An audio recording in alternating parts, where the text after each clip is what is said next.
Okay. Yep. Well, hello. Welcome to the Bogus Hangout for another week. Uh, let's dive straight in. Please introduce yourselves, starting with Terry. Terry Van Horn, live in Toronto, Ontario, Canada. Terry Van Horn, live in Toronto, Ontario, Canada. Welcome to YouTube as well. Yeah, I just shut it off. My bad. Welcome to YouTube as well. Yeah, I just shut it off. My bad. Got a radio delay. It's like a rock concert in here. That's fantastic. Terry, just mute while you work it out. Yeah. No, it's still going. Okay. Who's got YouTube open? Somebody else has got their speakers on. Yeah, I haven't got it open. This is. Oh, there we go. Right. Not me. Don't worry, folks. We do this for a living. We're professionals. Not me. Don't worry, folks. We do this for a living. We're No, still getting it.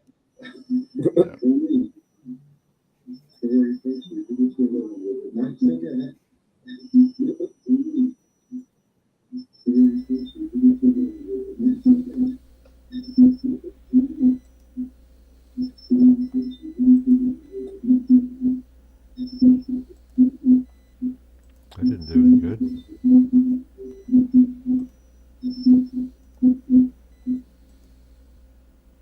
Ah, it was stock. I'm When I still mute- hearing it when you mute what- me, though. Yeah, well, when I mute you, we don't. Yep. Okay. That's weird. Doc, introduce yourself. Doc Sheldon of Web Narwhal in beautiful downtown Mexico. Nice. Stock, quickly say hello and mute yourself again. I am Zach Truslow. I do all the stuff nobody wants to do. Jeff. Jeff Ferguson of Amplitude Digital and UCLA. Steve. Steve Grenzer, Web Narwhal as well, a gentleman farmer, and I have plenty of work for Stock to do if he wants to come live on a farm. Since when did you become a gentleman? Well, we're emphasis on the farmer part. Yes, I was going to say. And Because right I'm there Alan with Jones. gentleman pirate as a concept, right? Yes. So, it's been an interesting week this week in SEO generally. There's a lot of talk recently on the demise of Google, and everyone's saying that the results are much worse than they used to be. But honestly, I've been in SEO communities since the 90s, and people are always saying that search results are worse than they used to be. Literally, there has never been a day where people are saying, oh yeah, search results are much better than they used to be. Weirdly. Despite the fact that, when Google tests an algorithm, the machine learning is constantly going in the background to see if the stats show that it's a better algorithm than it used to be, i.e. people do a query and get a faster, cleaner answer, because that's the stats Google use. I noticed there's been some bad press generally about this. Jeff, you mentioned The Atlantic, and a few other articles have also been sort of claiming Google's dead instead of just SEO. SEO has died repeatedly for as long as there's been SEO. And just before it got the label in 97, 98, it used to be that people would write that, I don't know what you're going to call it, but it's dead. But it seems like Google has now got on the bandwagon, and Google is dead. Anyone got any thoughts on that? I did Yeah, I mean, that it's from the Atlantic good magazine, stuff. and I'll tell you, it looked pretty darn good to me.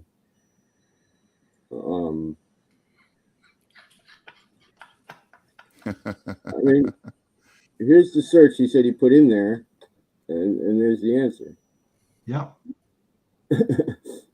It's a perfectly good answer. There's some products over here, and it tells you the snake. I don't understand what his problem is with it, but Yeah. I think a lot of people's problems these days is the fact that search has gotten so cluttered. Yes. I mean, we're so far beyond the 10 I'll give that one. where, it's like you do a simple search and now you've got product pictures on the top, you've got something going on the right, you've got ads everywhere. And, then you've got, maps and all kinds of stuff popping up. And I can see where people would, think that's confusing. And then when you hear about, potential lawsuits from everybody because Google's using search to promote their own stuff, it's like, oh yeah, of course Google's dying. I said, no, not at all. They're bigger and stronger than they've ever Bigger than been. ever. Yeah. I do agree with you Yeah, about the clutter, and I also think that I know it's going to be controversial to some, but I preferred it when webmasters wrote titles and snippets, because the machine doesn't always get it right, and often the snippet, okay, maybe to Google it's a more representative result, but honestly, I have trouble telling what the page is going to be about a lot of the time from the snippet that Google uses. especially if it's just a paragraph or something. You can have a whole page about something else, and that one paragraph is the only thing that's really relevant to you. That's one of the things. Yeah. Often it will be snippets from different parts of the page.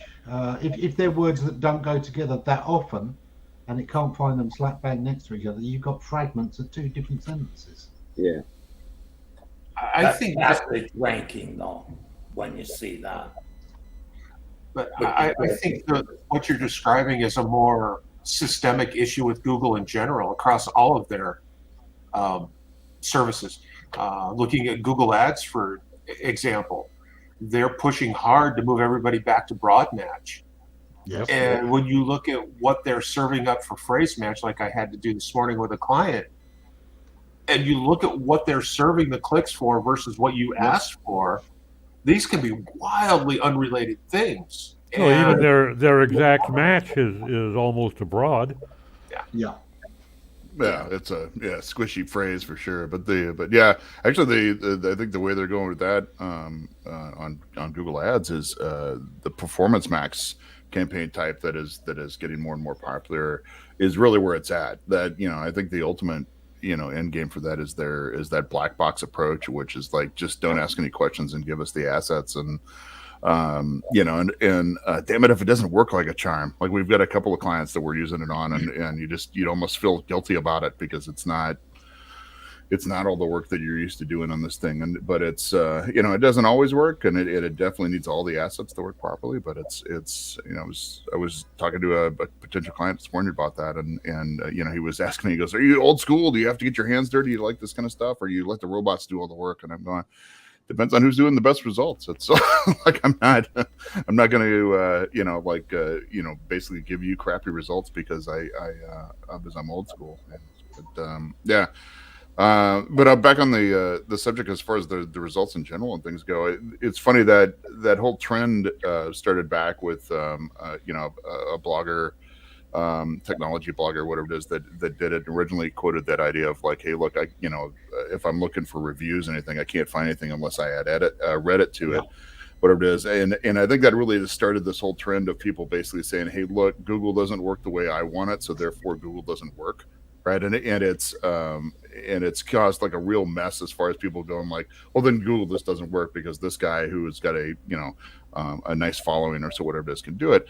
The funny thing is that original blogger, he gets covered by the New Yorker, he gets covered by the Atlantic, he gets covered by a bunch of other things. And then suddenly it starts this trend where everybody is saying and agreeing to it. When in reality, like going, does anybody bother to ask the users? Because they're using it a lot, even though they claim it doesn't work. So it's something where maybe it does work. It just doesn't work the way that one, group doesn't want it to work. But I don't think that's a failing on their part. They're bigger than they ever were. But yeah. I mean, we even see within our community, there's an awful lot of SEOs out there that have no clue how search works, okay? Yeah, And yeah, very true. you can bet that there's a much higher percentage of users that don't know how search works. And some of the search queries that I've seen clients use are just ridiculous. I mean, their 4-year-olds should be able to do better. Hmm.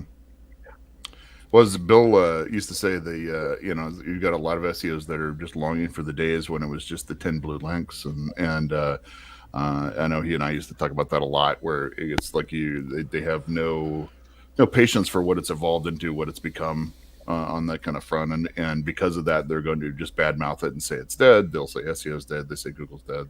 Things like that. But in reality, the wheels keep turning over there. They keep making tons of money, billions of dollars every quarter for this type of stuff, and which is pretty surprising for something that supposedly doesn't work. I know Ammon, you and I were in the same thread on Facebook for somebody else that posted the Atlantic article this week, and my take was this kind of like, hey, look, if Google's really broken, then people will stop using it. That's the way the world works. They do have options. They have other ways to do this stuff. There's a thing running around that I know slowly posted this morning that people are starting to use TikTok for search a lot more now. So like they'll find a way. It's one of the things where they'll find a way to find out what they need kind of stuff. And if it really disrupts Google, then Google deserves it. But until I see that, I'm not going to believe any of these people that saying that Google is dead or dying. It's just not. They're more likely to sense. take share from YouTube than Google. Oh yeah. Well, and look, how long has DuckDuckGo been around? And they came out with a rather unique, special aspect, and they're not exactly hurting Google. I mean, as long as they've been around, they're not seizing massive portions of the market. So, Yahoo disappeared. Bing is, supposedly still out there. Bing's still actually pretty good for a certain demographic. If you want the technophobes, if you want the elderly, and if you want children, all three of those, Bing is very, very good. And the reason it's good for children is because of Cortana. Yeah. Because you can talk to your computer. A lot of kids like Cortana, and Cortana uses Bing, and it can't use anything else. You can't switch Cortana to use a different engine. The halo effect. Yeah. But they also use YouTube quite a lot, which surprisingly enough is owned by Google. They'll probably be the ones also starting to search on TikTok. Why not? It's where they are. Now, it doesn't necessarily mean that they're not using Google. It means that they're looking for video content. They want something explained, and they'd rather it was explained by somebody entertainingly in conversational video than read. Mm-hmm. And I think that is a trend in our society generally, where people are getting very lazy about reading. You ask any library, they'll tell you that. People would much rather watch the Netflix version than go and read a book. I think the thing is, when you're going to places like The Athletic to read about Google, I can honestly say I never read that article, because I would see where it is and what it was saying and say, oh yeah, I've read that article 10 times before. Why do I need to waste my time and read another one? It's like saying SEO is dead. Okay, sure. It's got some good points. These relate to something Stock pointed out from Adam Savage about the amount of spam in the searches he was doing. Now, his search wasn't good. It wasn't well formed, but that's useless for you. People are lazy, and people don't necessarily need to take a driving course on how to use a search engine. They shouldn't have to. Look at the spam now, and look at the spam, say 10 years ago, even night and day. Like, it's much better. Honestly, I'm not sure, Terry. It depends which niche you're looking at. If you're doing any informational stuff, it used to be, if you did commercial stuff, you saw spam everywhere. And if you went anywhere near anything to do with, PPC, obviously you were going to get it. However, now you do all kinds of stuff, and there are content that's just written to rank and carry ads, especially listicle content. It's everywhere. And it's on some of those big publications. They've all gone the way that HuffPo went. Yeah. Which is a bad place to go. For me, yeah, the consideration step is don't just a use mess it these that. days. It's yeah. Sorry, I'm talking over your turn. Go ahead. A lot of the complaints I see are more related to like local services, people doing rank and rent pages, doing lead gen, when all you want to do is just find a plumber. I don't, Yeah. you know, and it's frustrating, you know, especially when you get away from some of the larger cities. You can't find local services. They don't, you know, they all go to lead gen pages because there's no real competition for the lead gen guys. So they dominate, and you know, you send them your phone number and your email, and hopefully somebody calls you back. But wouldn't you say, Steve, it's also because plumbers in a small town don't need to be on the internet? Usually it can be a challenge to convince somebody they need at least a landing page. Yeah, or even just get a listing on Google. Well, and that's Yeah, you could make a Give my Google business landing profile. page and a business profile when you're done, and leave it. well, and that's one of the things we've started doing with some people is helping them set up a Google business profile and a Google website. Yeah. That's it. It's all free. Yeah. You get them set up. I spend an hour with them, maybe 2 at the most, Yeah. and at least now they've got something going forward. So that if they ever change their mind, one, they've got it, you know, a start. But if somebody's looking for them, at least they could be found. Right. Although on the other side of that is I'm really tired of seeing Google and Facebook auto create companies that you can't take control of. Yeah. Oh, yes. Or the fact that anybody could change your profile and you have nothing to say about it unless you catch it. With Google, of course, the bigger one is people reporting a business as closed. That is far too easy, and that is a real pain. Yeah. Yeah. I as I've kind of mentioned before, I started this record store as my new kind of side hustle, side project that we started. So it's a physical location, and I've had to like dive back into the world of the local SEO, something that I usually don't touch as part of my agency work and things like that. So it's something, well, now's a good enough time to kind of refresh myself with that work and see how it all works, whatever. And to Steve's point, it's like we've had our work as far as just making sure that we're on all the directories and putting there and making sure we're on social and the other places to it. And we've got kind of a temp web page in place right now that's really kind of a coming soon page, even though we're opening, but I'm not as concerned about it on a local level. It's something where it's there. It does have some links to some other stuff we're doing, to where if they wanted to make a reservation to come into the shop or to go to our t-shirt shop or go to our Discogs and things like that to do it. But in reality, like, I'm not as worried about it as like a true website, because it's like, well, that's not really the purpose just yet. I mean, we'll get to it. We'll probably expand it out later, but we've seen plenty of other shops that are out there that have tried to go down that path, like Amoeba Records here in California, which is both in Berkeley and Los Angeles. It's one of the largest record stores in the country, but it has one. It actually bothered to develop its own e-commerce platform and a bunch of stuff, and it's a mess. It's one of those where it's about as mess as the store is, and it's to the point where you're going to go, like, what are you actually trying to accomplish here? Why did you bother to put all this work into this kind of thing for something that probably just doesn't get used that much? I mean, people will buy records from a variety of other sources. Discogs has already got its own marketplace platform that will get you probably a lot more reach than some of the other ones to it. It's some very old school thinking on like how much you need to really bother develop as a local company, like a good old fashioned brick and mortar company. One of the things with the pandemic, though, is that stores now have, you call, tell them this is what I want to buy, and you don't have to go and deal with the reps and all the other stuff in the store. Just go to the counter, pick it up, and you're gone. Yeah. So Yeah, absolutely. I've said for years that's what stores should be doing. Yeah, we're definitely not putting that genie back in the bottle on that one for sure. I think that's finally exposed a lot of people that they finally need to embrace the e-com side of things at the very least at some level. this one. But yeah, they learned a lot lesson when when they couldn't let people in the store anymore. They needed to figure something out. The smart ones did. Well, they probably still think people find them in the phone book. Yeah, right.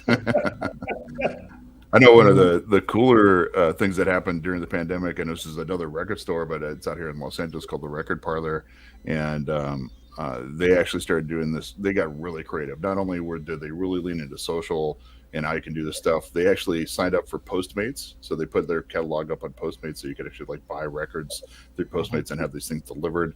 And then they started doing this live show on Instagram that they do. They call the Happy Hour.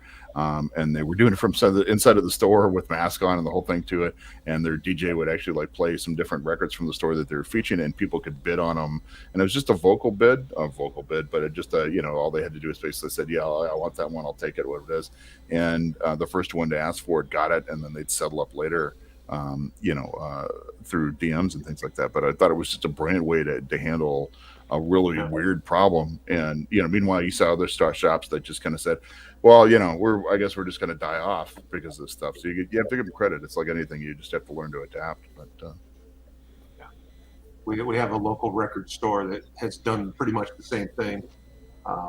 The owner's a musician, young guy, partnered up with a little indie bookstore and a little coffee shop, indie coffee shop, and they've all relocated to be in the same building next to each other, and they feed off each other heavily. It's an excellent, cool thing they've done to help revive downtown Jackson. Yeah, I always had a grand vision for, maybe I'll get there one day too. I've just taken over a strip mall and just all the shops are all this stuff that I love, so it'd be like a record store next to a coffee shop, next to a comic book store, next to, whatever it is. And it's, next to a bar, right? It's one of the things where like, and this you left out the massage parlor, Jeff. Well, hey, look, to each his own, right? But it's one of the things where, like, there'd basically be no doors everybody could pass through. All the places that serve whatever it is could come in, and you could listen to your records in the bar, or you can do whatever it is. But it was a great way to do it. I know when we were planning the location for the record store, we're actually maybe like 3 or 4 blocks down from a record store here in Burbank that had been here for 26 years. And people said, "Aren't you worried about that?" I go, "No, we're counting on it because that's the way record shoppers shop." Is that the idea is that they go to one area and then they wander around and they go like, oh, there's another one over here, and and it's already starting to pay off when on the days that we're actually open, people go, and I was down the street at Atomic and we saw there was another one over here on Google. I go, oh, music to my ears. That's exactly what I was hoping for. So it's it's for the over proof. here. It's funny. I was over here. We had electronic shops that were exactly like that. There was a big conglomerate that owned the 2 biggest high street electrical retailers, which was Curry's and Dixon's, and they always put those shops opposite each other on the high street. They would always put them close together because exactly the same reason. When people go shopping, they want to browse a few options, and if you've got two shops in that area, you've got more chance of picking up that sale. You've got more chance also of them coming to where they can look at 2 shops than going to a part of town where they can only look at 1 shop. Well, it's just like, a lot of towns that have any nightlife, for decades, the folks that are starting up bars, they're all like in Austin, 6th Street, okay? You've got 25 bars up and down each side of the street on 6th Street for 3 blocks. And this is not something that's new. When people go out bar hopping, they don't want to have to get in their car and find a new parking place 2 miles away. They'll just walk down the strip and they'll hit a half a dozen bars in 3 or 4 hours. And the same thing is true with coffee shops and restaurants to a degree. Some regional. Look at what they do in Vegas. People are walking miles on the strip down there. So it's not a new concept. When people go out, just like if they decide they're going to go garage sailing, they make a conscious decision, I'm going to go spend the morning doing X. And they're going to find as many of them as they can. If you're, car dealerships are much the same way in a lot of areas. Now, if you've got a gymnasium, I don't know that it would be nearly as effective because I wouldn't want to be right across the street from a competitor's gym. But for a lot of businesses, it makes sense to be geographically concentrated. Yeah, what we call proxemics.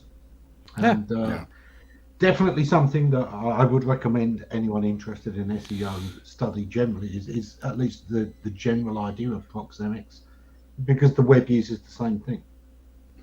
There's a lot of the link graph that's about proxemics. We always talk about semantics, but yeah. Go on, Jeff. Yeah, promise sounds good. No, I was gonna say this is somewhat related, but I always thought it was pretty cool. I was part of this process where the record store is cataloging everything we have to go through, and we've got a lot of jazz records, and we were noticing all these different times when there were live recordings of all these old jazz records and where they were. So we got in the habit of actually looking up that club, and we're saying, is that club still around? Where was it originally? Whatever it is, because sometimes it would say, in Los Angeles or in West Hollywood specifically, some whatever it is. And we found one. It was two different Ella Fitzgerald records that were both gorgeous, by the way, and they turned out to be in two different clubs that were right next to each other in West Hollywood. That goes to like Doc's point about the idea that it would all kind of cobble together. But these were old school clubs. We're talking like old school big band, big singers kind of type places that jazz clubs that they were famous for out here. But they were right next to each other. Of course, neither building is still there at all, right? It's I don't even know if there's a plaque that's for it, but it was interesting in the sense that not only were there two different clubs that were right next to each other, they actually had two different policies in place for black artists at the time, to where in one case Ella was completely celebrated there and allowed in, and she'd been in multiple, and they had black artists for years. And then the one next to it, Ella was actually one of the first black artists to actually ever perform there, because they had a long-standing policy of just not doing that, even though they were right next to each other in West Hollywood. But yeah, it was a heck of a scene. I can just imagine what that was like right now. These days, West Hollywood's got a much different club scene, obviously down there, but it's something where I could just imagine the idea of just being able to wander. It must have been like Bourbon Street in New Orleans or something like that, where you can just wander from club to club and things like that. Yeah, and the British love a pub crawl, and the pubs don't have to be next to each other; they just have to be somewhat within stumbling distance, and staggering differences, they say. Yeah. If you can fall out of one door and stand back up again in front of the other door, it's ideal. Yeah, pretty much. I remember one time a works do actually, or after work do, we decided to pub crawl our way along the Thames from up at Richmond End by Hampton Court and all the way back into central London. And that's a long run. It was a really nice walk. It was a summer. We're by the riverside. We're going from pub to pub. There's a couple of actual breweries along the river as well. So it was a nice evening. It was a nice evening. But there are actually pub crawl maps, and there are particular pub crawls that people can go on, that kind of legendary ones. It's something that's always struck me, when people worry about, getting the same links as their competitors. Jim Boykin years ago pointed out that, co-citational links where you are linked with several of your competitors are some of the best links you can get. That co-citation, the fact, again, we're talking proxemics here, but we're talking it in a web form. The fact that these three links are close to each other frequently, gives Google a signal. And if you're consistently being ranked, if you're an SEO agency and you're consistently being mentioned as one of the 5 linked to agencies that are given as examples in something, especially if the other 4 continually change and you're the constant, that's wonderful. That's one of the best kinds of links you can get. That's a great citation. People really don't understand that. It's much more important to be in the right company than to be the only option. And I think a lot of people obsessing over a number one ranking are massively missing something in that. Very few people stop at the number one result unless it's a brand search. Almost always, when we do a search for something, we get the first result. We don't know how good it is until we look at a second result or a third result so that we can match it, so that we've got context to it. If I want to buy headphones and I go to what looks like a good result, and there's a pair of headphones and it looks great, does everything I say I want it to do, and the price is there, it's a price, I can afford it. But is it a good price? Can I get this cheaper somewhere? I won't know until I go to another result. People often will be going down those results. Years ago, I had enough sites in certain niches that I estimated the best position to be in back then. The search have changed since then, as we say, it's got a lot more cluttered. But back then, the best place to be was around about position number 7. Just when the bottom of the page was coming into sight, and people are starting to feel, okay, I don't want to be digging to another page. Round about position 7 seemed to convert the best. You didn't get the most traffic, but you got about the most conversions. You got the most bounces always at number 1. So anyone that thinks bounce rates are a negative signal, you're an idiot, because the number 1 automatically gets the most bounces. Well, sure. You're not going to use conflicting signals. You're not going to be using a signal that you influence. And by putting a site up, you increase its bounce rate, which puts it down. Doesn't make sense. I think that over the last decade, I think that marketing is evolving very quickly because so much concentration, particularly of e-commerce, small e-commerce operations, but smaller businesses online. For instance, it used to be that to get a real advantage over your competition, you had to do something better than they did or offer more than they did. Yeah. And I think it's much more these days of offering something unique. For instance, I know that there's a coffee shop downtown here that is sitting right next to a pharmacy, and that pharmacy has a private parking lot. And rather than trying to police who's parking there and walking next door, they just charge. And it's a nominal fee. It costs you for like $1.50 for 2 hours, okay? So this pharmacy put up an ad in their window because they knew that the coffee shop restaurant put up an ad in their window because they knew this pharmacy was just a constant flow of business. There might be 40 people walk in the door per hour. So they put up a sign in the window that we'll pay your parking if you buy breakfast. Yeah. So people would park there, go into the pharmacy, then go next door and have breakfast, and they'd pay them $1.50, but they're charging them an extra $4, above and beyond their cost for the breakfast. So they're still making out. And the pharmacy liked it too, because now they didn't feel bad if they saw somebody walk out their door and go next door without moving the car from the parking lot. The only time that ever became an issue is if the lot was full and they thought they might be losing business. But the lot holds like 25, 30 cars, so there's no way in the world it was ever going to be full for a walk-in pharmacy. So, and I thought that was pretty innovative. We'll pay your see-me parking if you buy breakfast.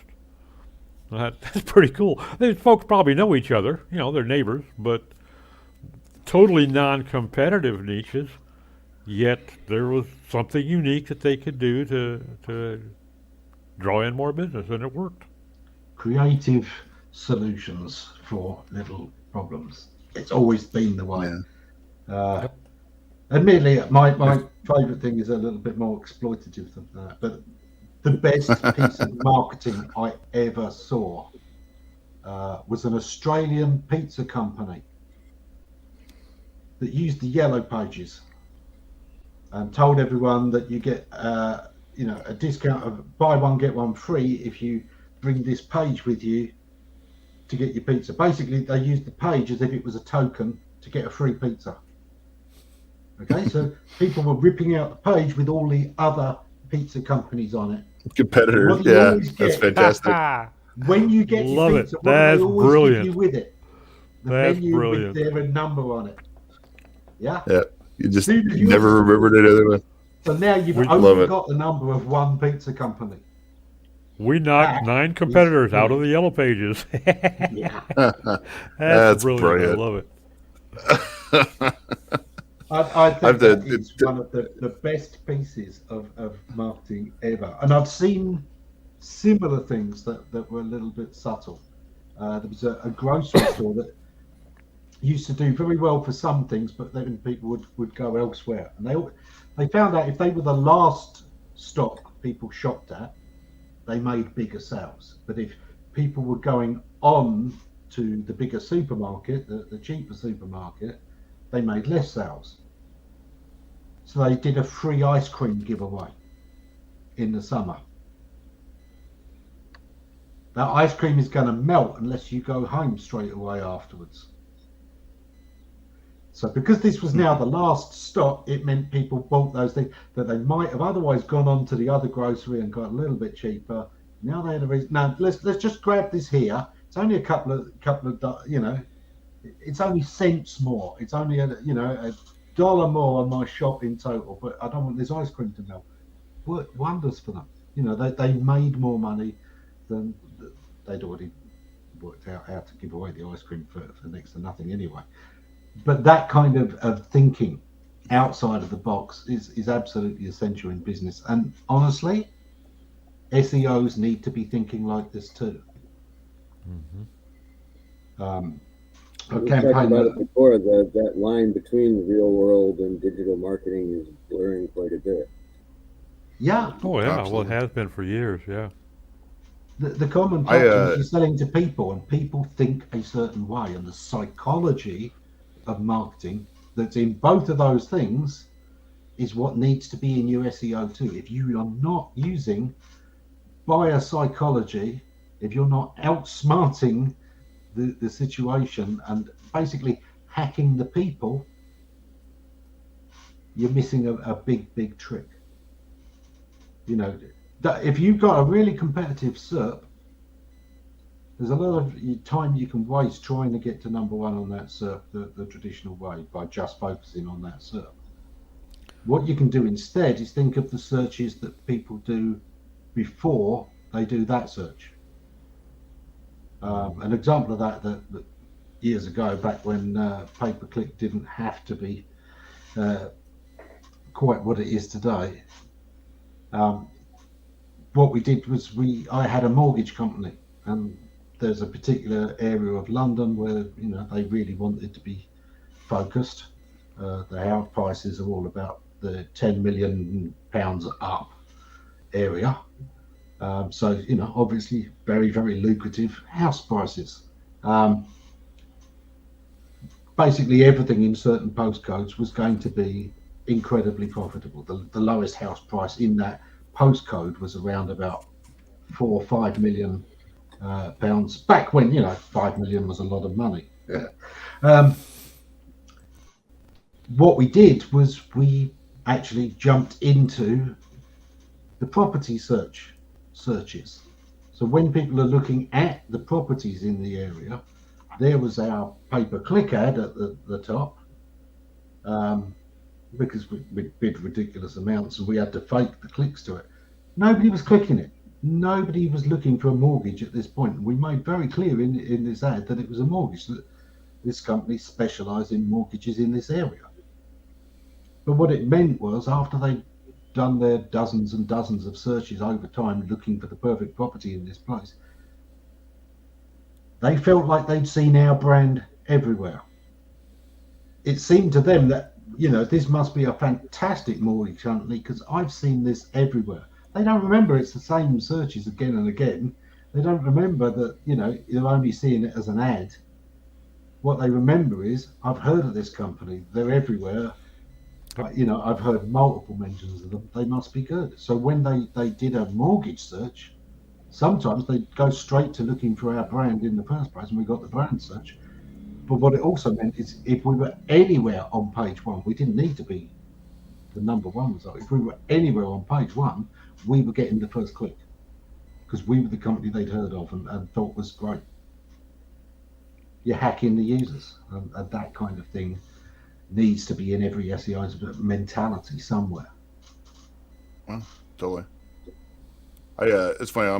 To your point, one of the things that I tend to remind clients and I remind my students a lot of is this idea that the way SEO kind of came about was that the tech people got to it first, and because we got to it first, there's a lot of people that weren't necessarily marketers, and so they kind of discovered a lot of long held marketing practices that'd been around, or they found other ways to kind of do them in the digital way, because they didn't know they had existed already, they gave them new names, and they never bothered to check in it, which is kind of why yeah, exactly. And it's kind of like it goes, oh, it's search intent. You go, you mean the consumer journey? Yeah, that's been there already. But but it's because of that, I think, especially when it comes to link building and a lot of other ones, was probably the biggest one where, when you remind people like, hey, look, the best link builders are actually your publicist and your organization, your PR team.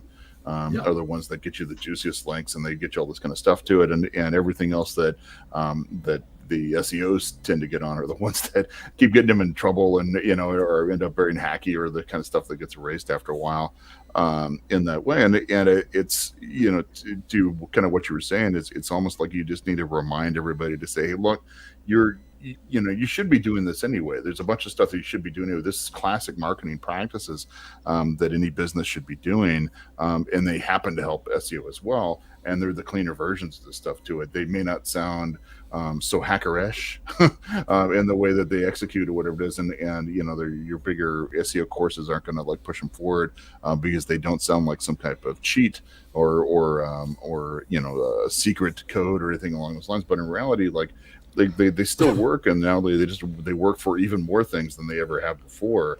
As far as I'm concerned, like that was Google's whole intent. Yeah, I just got marketing new tools. Hasn't changed any. All it's done is the tools have changed, the methods have changed. Yeah. But basically, marketing has always been psychology. Find a way to make the guy think he really wants or needs what you are offering.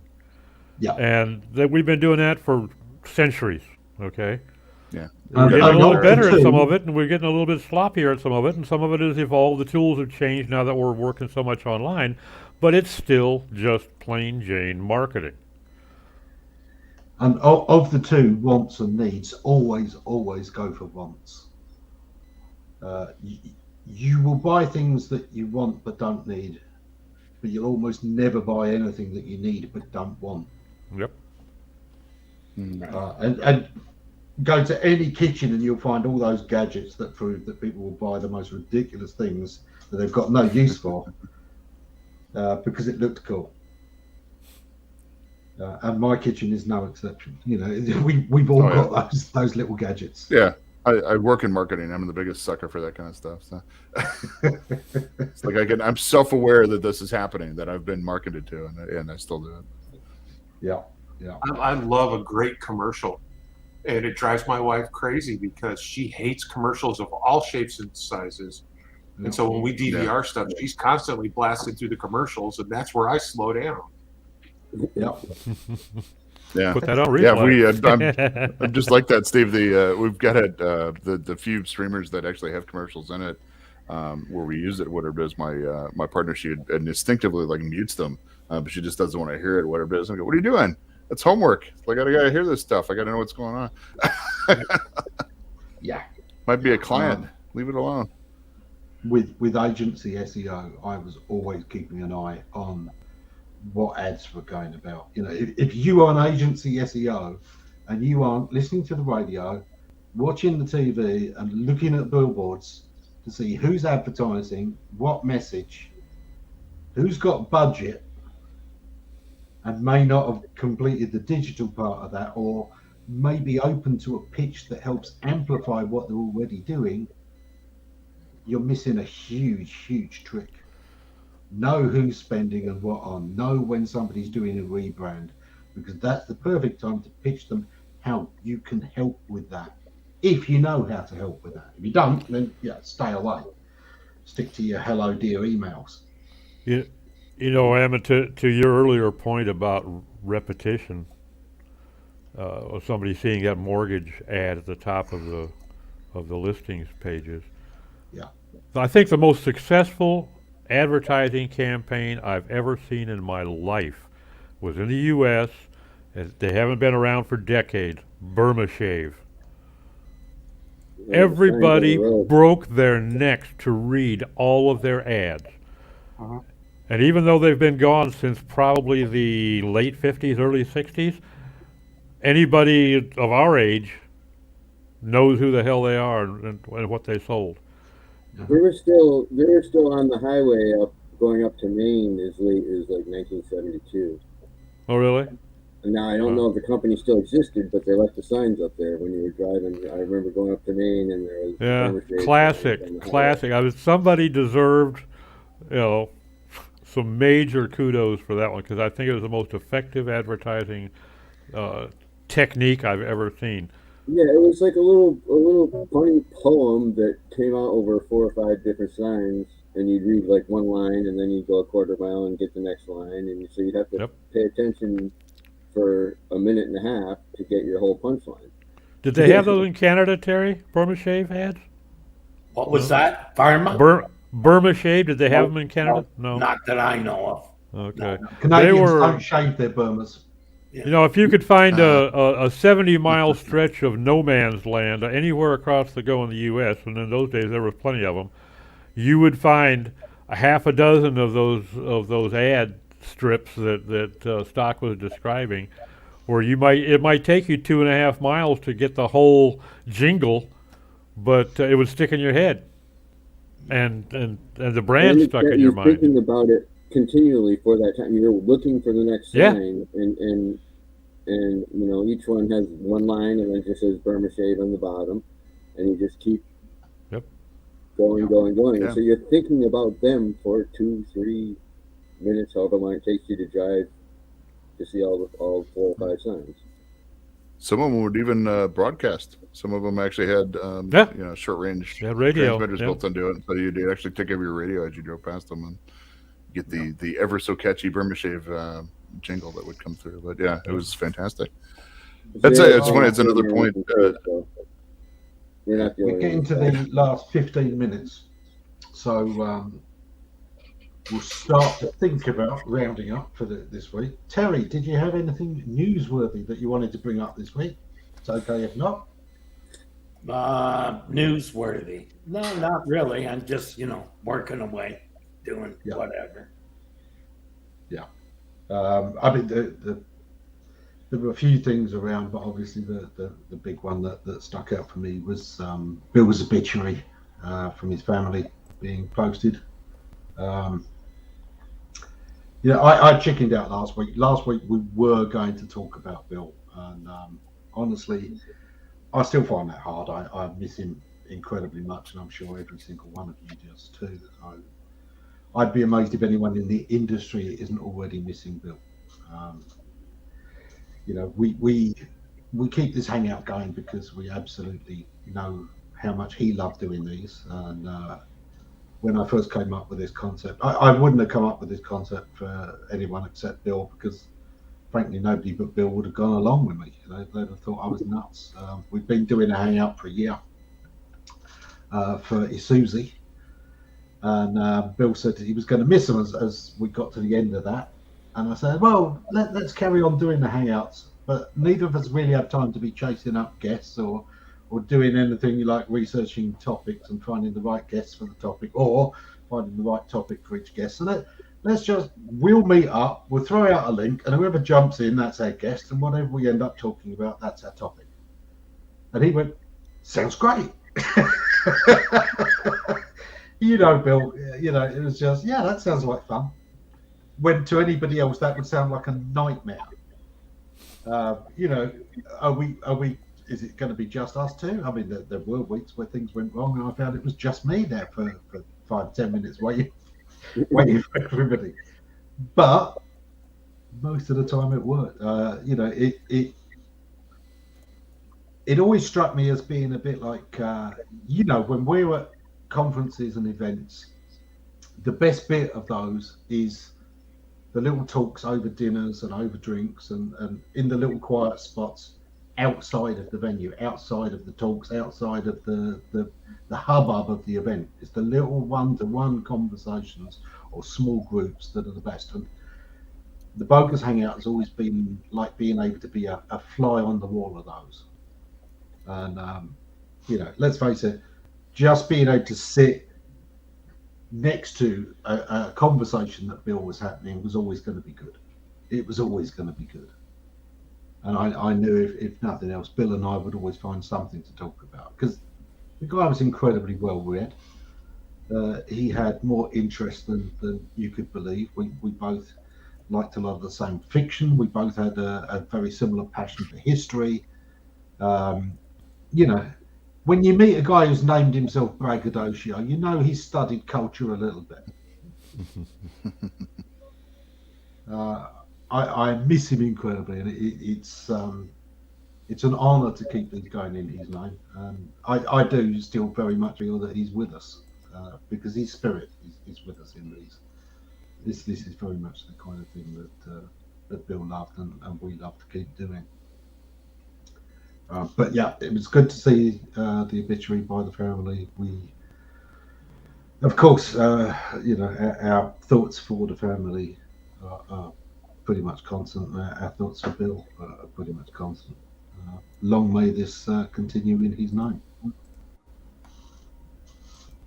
For those who don't know, we have started up a Discord server, which is kind of like an extension of these. We will be starting to promote this. We've been getting a few things in place and just sorting out some rules and general guidelines. But basically, the idea is a drop-in community where you can hang out with other SEOs or ask any questions or just have a conversation. Rattle Terry's cage a bit because that's always fun. If you haven't done that in life, you're missing out one of life's great pleasures. If you haven't, you just haven't lived. It's absolutely one of my favorite parts of the week is screwing with Terry. Yeah. You do a good job of it too. Actually, I think we need a whole channel for that on the Discord, don't we? We will. Meeting room 1. Yeah, we need a Terry baiting room, don't we? That's what we. Yeah. Terry, did you know that Microsoft has a completely different meaning on Pornhub?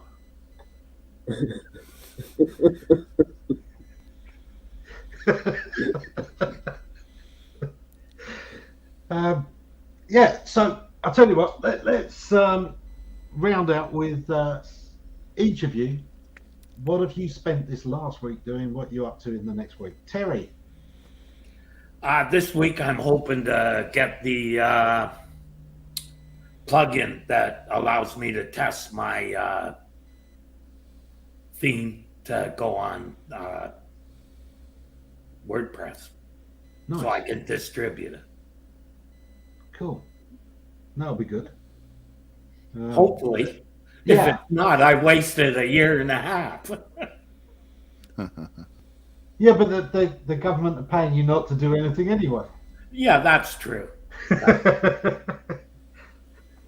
Maybe it's because of this plugin. They've seen it. They go, no, don't do it, Terry. We'll pay you. Just don't. And I also started a new Twitter handle for all my sports stuff, so I'm not bugging the people in marketing because I tend to tweet more on that now than I do SEO and marketing. Cool.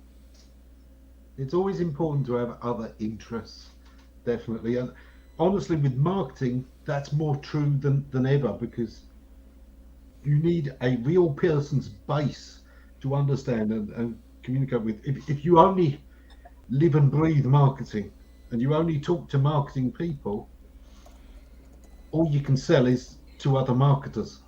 All you can do is sell courses or software to other marketers because you've got no connection with any other community or any other customer. You don't understand people who don't live and breathe marketing, i.e. most people, by a large margin. Doc, what have you been up to this past week and what are you up to in the coming?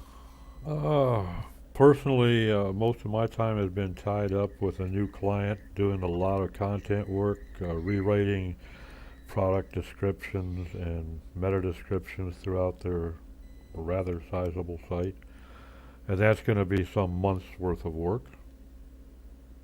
Being tied up with a client also has a different meaning on Pornhub. Stock, what are you up to this week? I spent the last 2 days going through.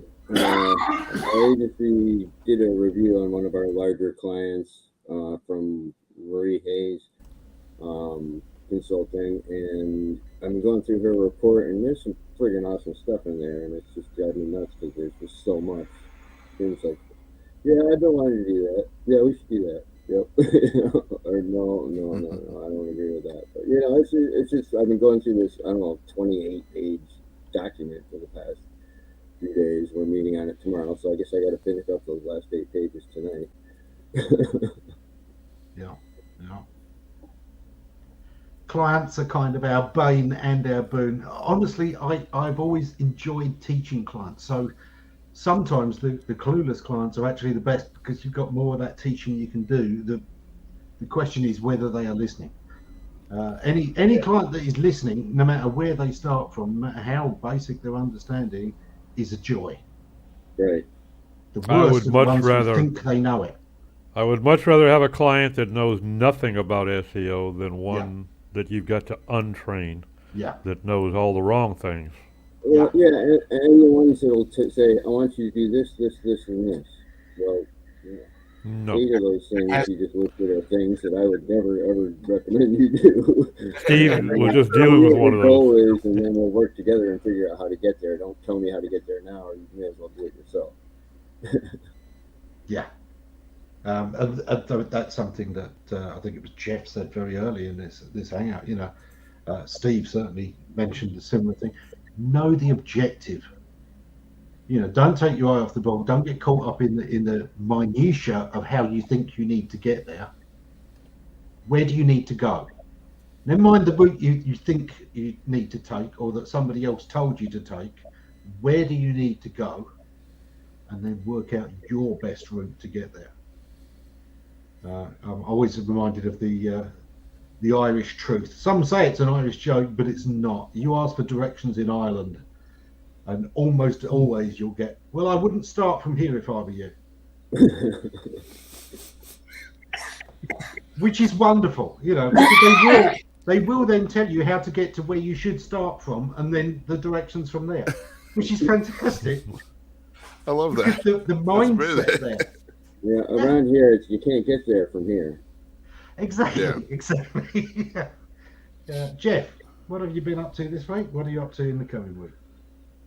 As I mentioned, I've kind of been associating myself with a lot of the ins and outs of local SEO, and kind of reached out to a few people to kind of find out if there's really anything new there. Is it the same kind of collection of stuff that it had been the last time I really played it? And it doesn't really sound like much has changed on that front. There's a few names that have changed, a few other things, a few other players that are influences and things like that. But for the most part, it sounds like it's really just the same collection of things, and it still seems like it's the same collection of things that people that specialize in local SEO think is an influence that nobody's ever verified, but then there's the real things, so that you're like, it's really just these things, and you need to focus on that, and that'll get you where you need to go.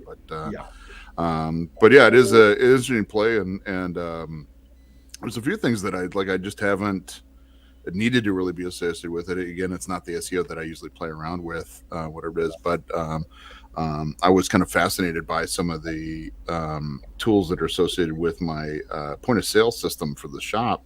That actually has a lot of things built into it on that front. Like, it's got connectors for Yelp, it's got connectors for Google, and the Google My Business one. And actually, for the Google My Business, one of the really exciting things that was included with it was an automatic a feed generator, so that all the products that are actually in the POS will actually like feed right into your local listing. So you'll show up in the near me listings for specific product searches.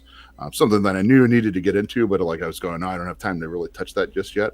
But like it was a push of a button and it made it happen. And I was going, oh my goodness, this is amazing. I think the only snag that I'm noticing on it is that since I am selling mostly used records, the barcodes that I've generated for these are they're new barcodes that aren't associated with actual UPCs, and so the only ones that are really passing over are those that actually have established UPCs that the system can recognize.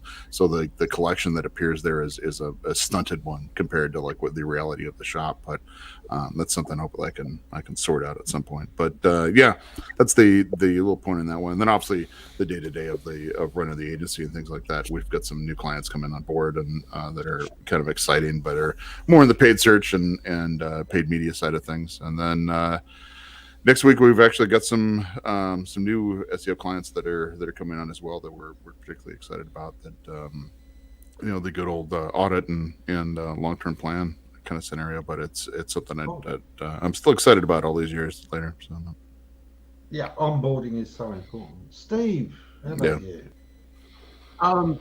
Been a busy couple weeks. Been onboarding 3 new clients in the last week, and about a week ago I lost an old client who got bought out by a national company, and then just had a meeting with them today going, oh, we didn't realize what you were doing, we need you to come back.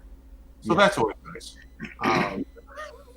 They apparently their call volume went to like almost zero, and they kind of freaked out a little. It's like, we just bought this company because of their call volume, and the calls all shut off when we fired you. How does that work? Hire me back and we'll have that conversation. And then I think Doc and I have a meeting with a potential new client who, speaking of SEO, has his own Ahrefs account and wants to give us a list of keywords he wants to rank in the top 3 for before the end of September. So we have. How many of them do you think will include the words near me? I'm hoping none, but we're going to have a conversation with him on Friday, and it's like, that's not how we do things here, and that's fine if you don't want to hire us, but here's how it should be done, and then we'll go from there. Mm-hmm. And so that will be a fun conversation, because it's the other side of that coin. You get to meet clients who know SEO and know what you should be doing, but somehow don't do it themselves. So whatever. We're a couple of minutes over, but that's always good. For this week, thank you very much for joining us, and we'll see you next time. I think we'll have a little talk about onboarding and audits next week, because I think that's a topic we should dig into sometime. Before you hang up, good. I just want to throw out something for everybody to go out and check out Answer the Public and see the wonderful thing that Neil Patel has done to Answer the Public since he bought it. Yes. It no longer answers the public. Well, of course. Okay, everyone. Thanks a lot. Take care and goodbye. Take care.